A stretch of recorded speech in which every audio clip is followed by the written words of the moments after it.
and thank you all for having me here. I did have the pleasure to wander around Ottawa for 2 hours yesterday, and it's a really beautiful city, so I'm really happy that I could come here. This paper I'm presenting is a part of the project that Holly was mentioning with the Electoral Management Network. We ran a survey under electoral management bodies last 2 years. 72 countries participated, and what I'm presenting is some of the findings on the questions that were in there on the use of technology. Why is it important? Well, studies have shown that electoral management bodies are necessary to guarantee trust in the election outcome. If the EMB is perceived as independent and neutral, people will have more trust in the outcome of elections than if it's not. And the trust is important because if people don't trust the outcome of elections, then they won't accept it. And we've seen in a lot of countries in the world what happens if people think that the outcome of the elections is not actually correct. Well, there's a lot of study on the EMB research. I won't go into it too much. I'm more than happy to provide you more with the background literature. But what is was very striking, and the reason we started this project is there's very little comparative data on electoral management bodies. There is the classification of IDEA, an NGO working from Sweden, which has a very basic classification of independent EMBs, governmental EMBs, and mixed EMBs. But other than that, there's not really cross-national stuff done. And why is this important? And it comes to, for example, technology, which we're discussing today. Technology in the election process is often perceived as being e-voting, so the electronic casting of votes. But there's a lot more technology going on in electoral processes than that. So if you talk about technology in the election process, people automatically start thinking about internet voting, voting machines. But there's also software to register candidates and voters. The transportation of results, the announcements of certain important dates. I mean, every electoral management body in the world now has to face the question, are we going to use social media to keep our voters informed? Political parties are getting onto the field of using internet campaigns, Facebook, Twitter, social media to get voters interested, to get voters registered. So there's a lot of advantages of the use of technology for the voting process because it's a lot easier to reach large numbers of voters in a small time frame and with very little cost. But there's also a lot of negative sides. I think everybody has seen that in the last couple of years because it becomes more unclear who's behind messages and who's being targeted by these messages. So in the introduction of technology in the process means that you have to rethink the whole process and the security and safety precautions that you've built into your process when you were doing it on paper. You cannot just replace a paper ballot with a computer and say, well, we've introduced technology. I was in the United Kingdom in 2007 when they held pilots with forms of internet voting in polling stations, and what they actually did was replace the paper ballot with a laptop, but they hadn't changed the layout of the polling station or the voting booth.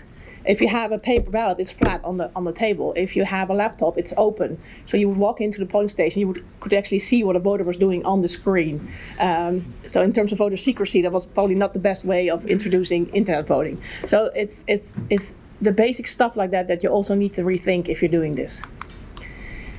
And then there's the problem that ICT projects and governments tend not really go well together. In the Netherlands, we've had a lot of we've just tried to introduce forms of technology in the justice process, where people can now actually bring a case court onto the roll through software, and it completely failed. It cost a lot more than was predicted. It took a lot longer than predicted, and now they're pulling it out because of security problems. I think everybody that has worked with governments and ICTs knows that it's not necessarily a very good match. Problems are governments usually cannot compete with the salaries that are being offered in the private sector, so it's really hard for governments themselves to have people that are on the same level of technological skill as the people that are actually providing you with the products.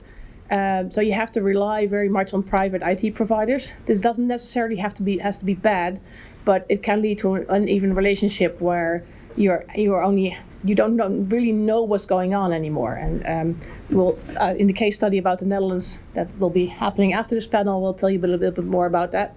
But also in countries, I just was at a conference with African EMBs, and they'll buy hardware from a company, but they don't have the knowledge to demand that they also have the administrator rights to the system that's going on. So there's companies that now are selling hardware to these governments without giving them the administrator rights, so they cannot change anything. So if they have to change the name somewhere in the system, they have to go back to the provider, and then often they're faced with really high costs. So it can be a little bit of a danger. I've done that. So there's also a question: if you are using technology in the voting process, who has the ownership of it? I mean, there's benefits to having your own software. There's also benefits on having the provider be the owner of the software, because in terms of upkeep and update, it can be quite expensive if you have to do that all yourself. But it is something you have to think about. And also in the country, the way trust works in your country can also dictate if you have to have your own ownership, or if it's good enough to rely on a company to have ownership of the technology. So that all led to the research question: what are the effects of the use of technology in the election process for the independence of EMBs? So what did we do with the project? We ran 2 surveys: a structural survey, which was sent to each electoral management body in a country. This can mean that in some countries there's more than one EMB, because for example, the Netherlands, the Electoral Commission and the Ministry of the Interior share responsibility for organizing elections. So we tried to locate as many EMBs in a country as that there were and send them all the same survey. And these asked a lot of questions on their actual independence, so not just their legal position, but also if they don't set their own budget, then they can be legally independent, but they really don't have a lot of actual independence. And we also did an online survey to all personnel that we could locate with a lot of questions. We translated this in all the languages of the country, so it was a big project. And Holly can probably tell you more about her part of the findings. So this is some of the findings. So out of the 72 countries, only 11 reported that they use no technology in the election process at all. So contrary to what he sometimes thinks, e-enabled elections are now the norm and not the exception anymore. There was a weird finding that Canada reported no use of technology in the voting process at all. I really don't think that's true. I've talked to a lot of Canadians since, and they have all informed me that you don't have a paper roll of voter registration anymore. So that's done by software. So we're thinking about rerunning the survey, and we have to look at the wording of the questions, because sometimes people don't perceive some technology as being part of the election process. If you have an automated registration of all your citizens, like we have in the Netherlands, that is used in the election process to send out voter cards, that is part of the election process. And in terms of cybersecurity, you have to make that an integral part of your plan to keep your elections safe. But because it's not done through the EMB, people not necessarily perceive it as being ICT within the elections. So I realize now it's a bit small, but most countries reported using ICT for tabulation. Of course, that's pretty logic, because nobody uses a paper sheet anymore for tabulation of all the results. So at least there's a computer involved in that. Voter registration, candidate registration, and then you get a little bit more into the areas that are actually seen in the past traditionally as e-voting. So biometric voter identification in the polling station. This is only used in Africa and some from countries in Asia. So none in Europe, none in Northern Americas. So there's also a geographical difference within countries.